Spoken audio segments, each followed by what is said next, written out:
अस्सलाम वालेकुम दोस्तों, तुसी देख रहे हो अपना पंजाब टीवी ते मैं थोड़ा मेज़बान अफजाल अहमद। सब तो पहले अपने चैनल को करो सब्सक्राइब ते नाल ही लगी हुई घंटी को दबाओ क्योंकि सारी लेटेस्ट और बेहतरीन वीडियो 250 तक पहुंचे सब तो पहले। लो जी दोस्तों, जिस तरह तुहानू पता है कि अपना पंजाब टीवी वीर वास्ते रोज़ कोशिश करता है कि अच्छे तो अच्छा जानवर और मकूल रेट के जानवर लैके आए जी। रोज़ तरह अज भी जनाब एक दूजे ने बैठ की वीडियो लैके हाजिर हुए हैं। प्योर ऑस्ट्रेलियन है जनाब। सब तो पहले मेरा कैमरामैन तुहानू बैठ दिखाएगा तो मजीद गलबात करांगे मालक के नाल। इंशाल्लाह जानवर देखोगे तो माशाल्लाह दे कमेंट जरूर करोगे। कैमरामैन से बैठ दिखाओ। गल्लां नाल नहीं जनाब, इंशाल्लाह दोस्तां नू दिखावांगे कि थब्बियां दे चट्टे की हुंदे ने या किनू कहंदे ने।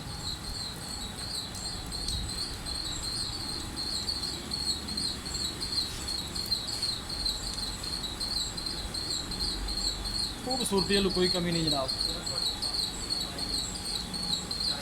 86 63 का टैग लगे है जी। बाकी हर चीज़ मेरे कैमरे की नज़र है।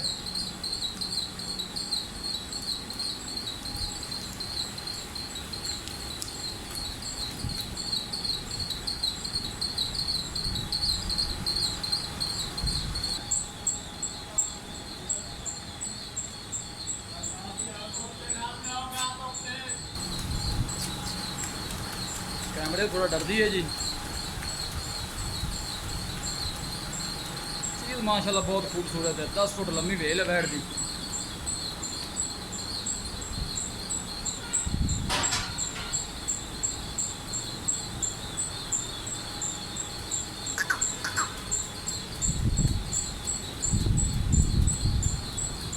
नस्ल ज़ात बड़ी आला है जी।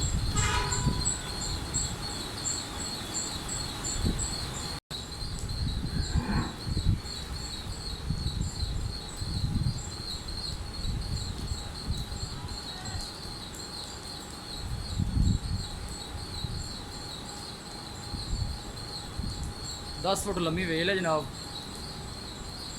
नस्ल ज़ात बड़ी आला है। थब्बियां दे चड्डे ने। अच्छे तो अच्छा जानवर देखने को मिलेगा जनाब अपना पंजाब टीवी पे। हर चीज़ मेरे कैमरे की नज़र है। डिमांड मालक नहीं 5 लाख करते हैं, प्यार मोहब्बत हो जाएगा।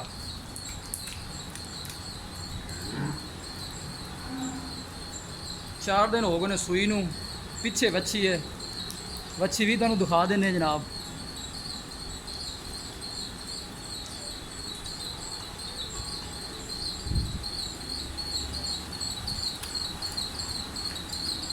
बस ठीक है, ठाल दे। डरती है कैमरे तो के ना।